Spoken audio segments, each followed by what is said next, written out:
ನಮಸ್ತೆ, ನನ್ನ ಹೆಸರು ತೊಣಸಮ್ಮ ಅಂತ. ಇವರು ನಮ್ಮದು ಉಮಾದೇವಿ ಅಂತ. ಇವರು ಶ್ರೀ ಮಡಿವಾಳ ಮಲ್ಲಿಗಮ್ಮ ಟ್ರಸ್ಟ್ ಅಧ್ಯಕ್ಷರು ಮತ್ತು ನಾನು ಪ್ರಧಾನ ಕಾರ್ಯದರ್ಶಿಯಾಗಿ ಕಾರ್ಯನಿರ್ವಹಿಸ್ತಾ ಇದ್ದೀವಿ. ಇವತ್ತೇನು ಫಂಕ್ಷನ್ ನಡೀತು, ಪ್ರತಿಭಾ ಪುರಸ್ಕಾರ ಅಂತ ಹೇಳ್ಬಿಟ್ಟು, ಇದು ಫಸ್ಟ್ ಟೈಮ್ ಇದು ಮಾಡ್ತಾ ಇರೋದು ನಾವು. ಏನು ಮಡಿವಾಳ ಯುವ ವೇದಿಕೆಯಿಂದ ಸ್ಟಾರ್ಟ್ ಆಗ್ತಾ ಇದೆ ಇದು. ಸೊ ಅವ್ರ ಜೊತೆ ನಾವು ಶ್ರೀ ಮಡಿವಾಳ ಮಲ್ಲಿಗಮ್ಮ ಟ್ರಸ್ಟ್ ವತಿಯಿಂದನೂ ಕೈ ಜೋಡಿಸ್ತಾ ಇದ್ದೀವಿ.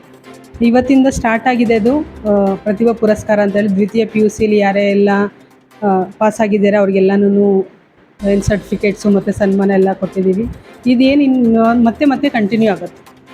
ಯುವ ವೇದಿಕೆ ಏನಿದೆ, ಯುವ ವೇದಿಕೆ ಜೊತೆಗೆ ಶ್ರೀ ಮಡಿವಾಳ ಮಲ್ಲಿಗಮ್ಮ ಟ್ರಸ್ಟ್ ಕೂಡ ಕೈ ಜೋಡಿಸ್ತಾ ಇದೆ.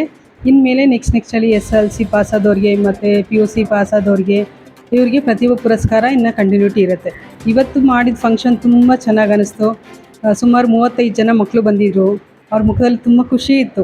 ಯಾಕೆಂದರೆ ಈ ಥರದ ಪ್ರತಿಭಾ ಪುರಸ್ಕಾರ ನಮಗೆ ನಾವು ಓದಬೇಕಂದ್ರೆ ಸಿಗಲಿಲ್ಲ. ಸೊ ಹಂಗಾಗಿ ಇವಾಗ ಅದು ಸಿಗ್ತಾ ಇದೆ. ಯಾರ್ಯಾರೆಲ್ಲ ಮಡಿವಾಳ ಜನಾಂಗದವ್ರು ಇದ್ದೀರಿ ಎಲ್ಲರೂ ಉಪಯೋಗಿಸ್ಕೊಳ್ಳಿದ್ವಿ. ಏನು ಮಡಿವಾಳ ಯುವ ವೇದಿಕೆ ಇದೆ ಮತ್ತು ಶ್ರೀ ಮಡಿವಾಳ ಮಲ್ಲಿಗಮ್ಮ ಟ್ರಸ್ಟ್, ಎರಡು ಕಡೆಯಿಂದನೂ ನಾವು ಅದನ್ನು ಸ್ಟಾರ್ಟ್ ಮಾಡಿದ್ದೀವಿ. ಸೊ ಎಲ್ಲರೂ ನಿಮ್ಮದು ಸಪೋರ್ಟ್ ಇರಬೇಕು. Thank you.